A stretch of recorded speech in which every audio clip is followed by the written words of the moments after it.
Debido a la pandemia que estamos viviendo del coronavirus, hemos visto que la tecnología está jugando un papel muy importante en la actualidad en muchos campos. Estoy en una conexión con mi colega Alberto Iglesias Fraga, que trabaja en el diario La Razón y además es el subdirector de Innovadores. Es un excelente portal que yo lo utilizo como fuente de aprendizaje para abordar el tema de la tecnología. Es una conversación que hemos acordado ya un par de semanas atrás. Y nada, le doy bienvenida a Alberto para conversar acerca.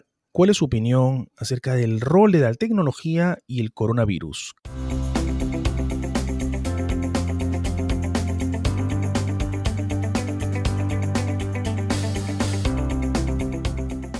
Alberto, ¿cómo estás? Te saludo desde Boston hasta Madrid.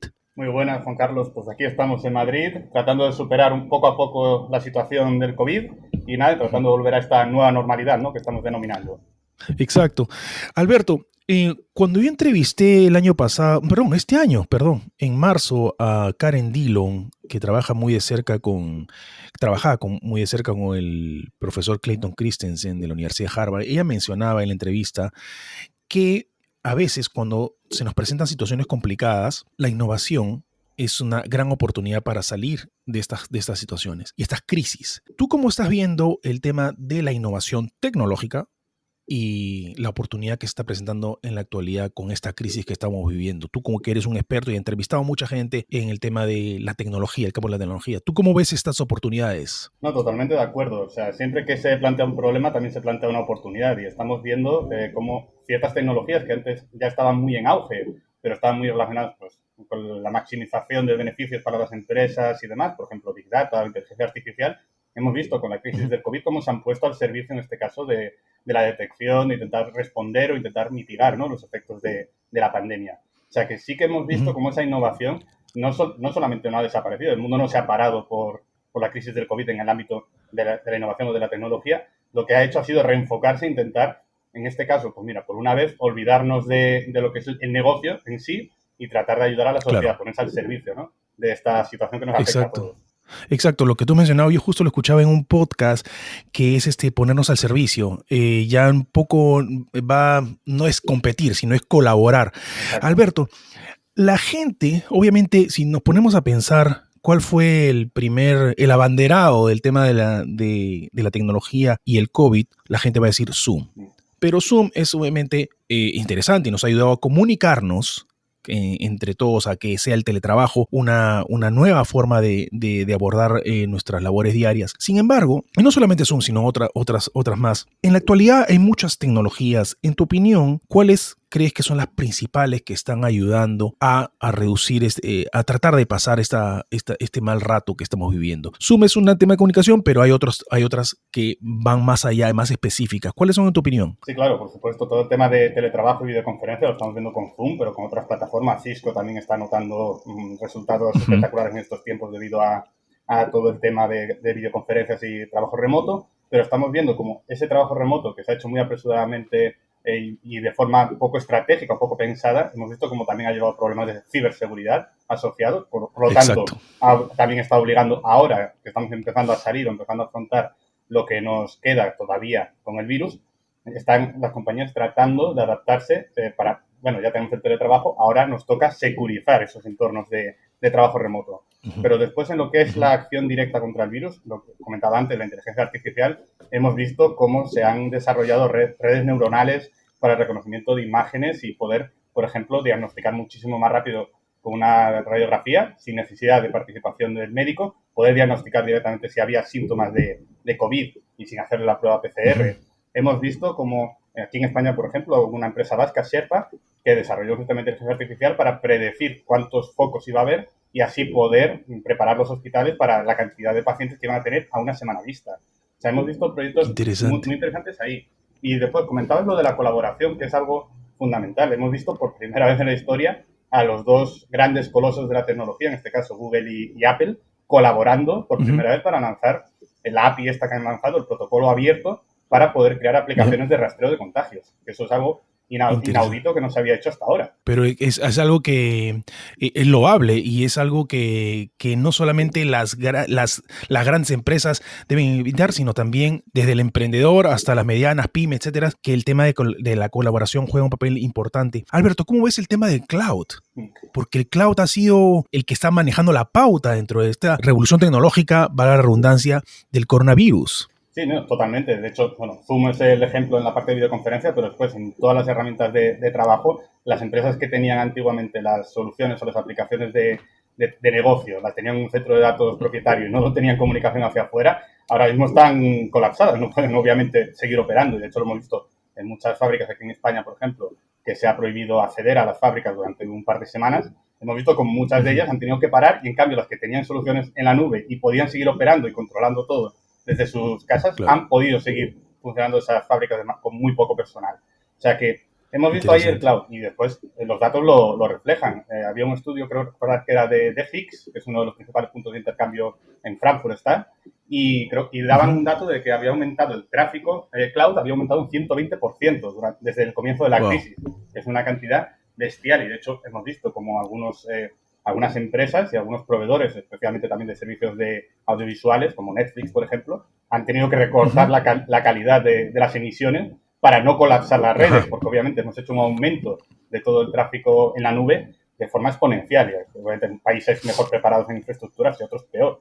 Entonces, Es increíble. Alberto, y yo estuve viendo que muchas aplicaciones han salido. Por ejemplo, hay un muchacho, no me acuerdo, una empresa que se llama Cedrion, otra que se llama ViralGen. Después hay unos muchachos que fueron premiados en el White House, en el Departamento de Tecnología, que han desarrollado una serie de aplicaciones o dispositivos que están ayudando a tratar de enfrentar de alguna u otra manera, a través, por ejemplo, del viento iónico, cosas que yo no conozco. ¿Cómo ves el tema de emprendedores con el tema del COVID y las nuevas soluciones que están sacando? sí, de hecho, Fedrion es una startup que la entrevisté yo hace un par de semanas y la hemos publicado en Innovadores. Es una empresa española que lo del viento iónico, que es un poco complicado de explicar, pero en realidad es bastante simple. Es generar suficiente carga en el viento para que las partículas del viento generen iones y estos, a su vez, permiten desintegrar pequeñas partículas que hay en el aire, como por ejemplo bacterias o virus. Y esta empresa es muy curioso porque es eso, era un emprendedor que no tenía el foco puesto en el tema de coronavirus, obviamente. Ya llevaba varios años trabajando en el viento iónico para refrigerar equipos, para refrigerar grandes centros de datos, refrigerar instalaciones. Y lo que han hecho ha sido, vamos a Increíble. reenfocar, vamos a pivotar el proyecto para adaptarnos a las nuevas necesidades que hay ahora.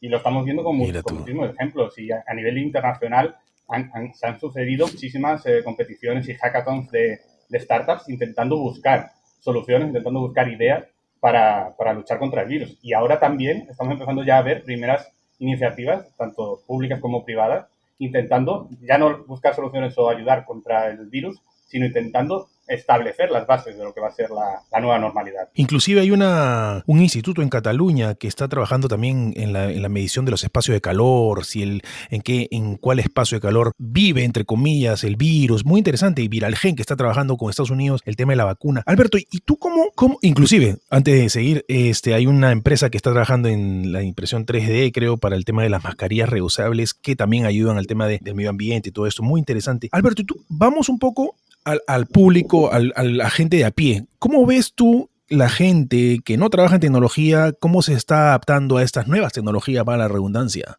Bueno, lo que hemos visto así a nivel más inmediato fue el auge, ¿no?, de la videoconferencia y de todo el mundo intentando comunicarse con sus familiares a través de Ya. aplicaciones de este tipo. De hecho, vimos el auge que tuvo House Party, que era una aplicación desconocida completamente por la mayoría de los usuarios y que en una semana batió todos los récords de descargas en las tiendas de aplicaciones para cuando estalló toda esta situación.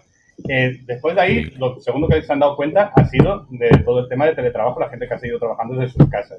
Y ahora el Ujú. siguiente reto, especialmente en los países que ya estamos empezando a salir de esta situación de confinamiento, de protección que hemos tenido, va a ser el tema de las aplicaciones de rastreo de los contactos. Como Ah, ya mira. sabes que en Corea ya lo hicieron desde hace bastante tiempo, en China, por supuesto, y en Europa, por ejemplo, estamos tratando ahora de hacer además una aplicación que sea común para toda Europa y que lo que ¿Ya? te va a permitir es una aplicación en tu móvil que, siempre y cuando tú des permiso, porque ya sabes que aquí en Europa lo de respetar la privacidad y tal se lleva muy al extremo, entonces siempre y cuando tú Claro. des permiso, esa aplicación mediante Bluetooth va a saber qué otros móviles has tenido cerca y si alguno de ellos resulta contagiado de coronavirus, lo informa obviamente a través de la aplicación, automáticamente recibirás un aviso de, oye, has estado cerca de alguien que ha tenido coronavirus. A una persona. Exacto. Mira, qué interesante. Y esos datos van a ser de mucha ayuda para el futuro y para formar los cuadros estadísticos y los potenciales lugares, sobre todo, donde están las personas. Qué interesante. Y Alberto, hay un problema, porque eso es lo que hacía Corea y lo que hacía China, porque usaban GPS. Aquí en Europa, al intentar usar Bluetooth, y además lo van a hacer descentralizado, es decir, que los datos siempre estén en tu móvil, entonces el gobierno, en teoría, está todavía en discusiones, pero en teoría no va a tener acceso a esa información. Es decir, en ningún momento va a saber ni quién está contagiado, ni dónde se ha contagiado, ni nada. Solamente lo va a saber el usuario. Con lo cual, esa información de posibles mapas de infecciones hay que obtenerla de otra forma, como han intentado hacer con pruebas PCR masivas, con público objetivo y demás. Sería mucho más útil desde un plano de vista científico, como comentabas, tener ese mapa de calor con el móvil y se puede hacer perfectamente a nivel técnico. El problema es que, claro, ahí entra en conflicto con esos temas de privacidad y de regulación que resultan, en este caso, son un impedimento, pero claro, hasta qué punto balanceamos la privacidad con la utilidad en este caso sanitario.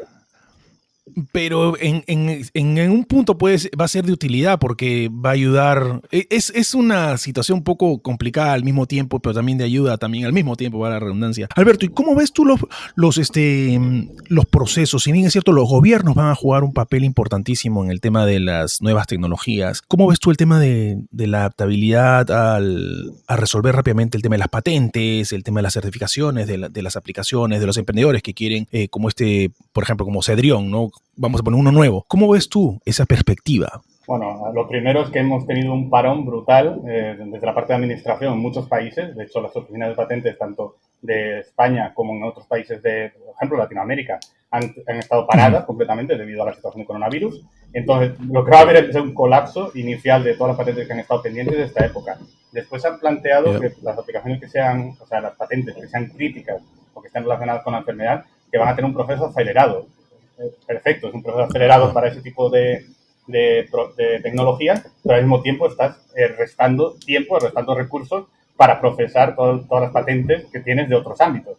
Con lo cual ahí también puede haber un freno a otro tipo de tecnologías que no estén relacionadas directamente o indirectamente con el coronavirus. Por lo tanto, van a ser unos meses complicados y es cierto, el gobierno y las distintas administraciones públicas van a tener muchísimo que hacer ahí a nivel burocrático y después, por supuesto, a nivel presupuestario de intentar incentivar o reactivar el tejido emprendedor en muchos lugares que obviamente está muy dañado. Hemos visto como el capital riesgo, que normalmente funciona muy a medio largo plazo, pero hemos visto un parón considerable en muchas startups que han tenido que parar rondas de financiación, pues ponerlas hasta final de año y veremos a ver también cuántas caen por el camino, cuántas estaban en una situación ya de estar consumiendo sus últimos recursos y que estaban pendientes de alguna entrada de capital y que no van a poder llegar. Entonces, los próximos años van a ser complicados, pero intentemos quedarnos con esa visión positiva que comentabas de, oye, igual que habrá empresas que tengan problemas, también hay otras muchas que estamos viendo y esperemos que sigan surgiendo, que están partiendo de esta situación de necesidad para intentar construir proyectos nuevos. Claro, y aparte, reforzando lo que dice, yo creo que el tema de la priorizar va a ser un tema muy importante en el tema de los gobiernos, porque la tecnología es sabido que sí ayuda al tema de la pandemia que estamos viviendo. Alberto, para terminar, ¿cómo ves el futuro post-COVID? Pues a ver, ojalá tuviera una bola de cristal para poderlo decir. No, en general, en un panorama, ¿cómo tú ves el tema de esto? ¿Qué va a hacer? ¿Qué va a continuar? ¿Va a continuar la adaptabilidad a la telemedicina? ¿Realmente la tecnología va a reemplazar al ser humano, al contacto face to face con las personas? ¿Cuál es tu opinión? No creo que haya un reemplazo cara a cara. Eso se lleva ya no solamente con el coronavirus, se lleva hablando desde hace tiempo, ¿no? Cómo va a ser esa relación entre inteligencia artificial, automatización y ser humano. No creo que va a haber un reemplazo, pero sí que hay tendencias muy claras, como el teletrabajo en este caso, o la telemedicina que comentabas, que van a ser una constante. O sea, esto ya han venido para quedarse. De hecho, aquí en España la secretaria de Estado de Digitalización ya lo ha dicho, que el teletrabajo tenemos que asumirlo ya como una nueva normalidad. O sea, que de hecho está puesto como propuesta del gobierno ya hasta después de verano, que tenemos que seguir teletrabajando. Entonces, y muchas compañías, es el caso de Facebook, por ejemplo, que ya está incentivando a empleados para que no vuelvan a la oficina y proponiéndoles además que pueden irse a vivir a donde quieran mientras que sigan trabajando en sus circunstancias habituales. Entonces, esa tendencia yo creo que ya la vamos a ver para quedarse, y veremos también cómo se reconvierten las oficinas, los espacios de trabajo y demás a esta nueva situación en la cual menos personas van a ir.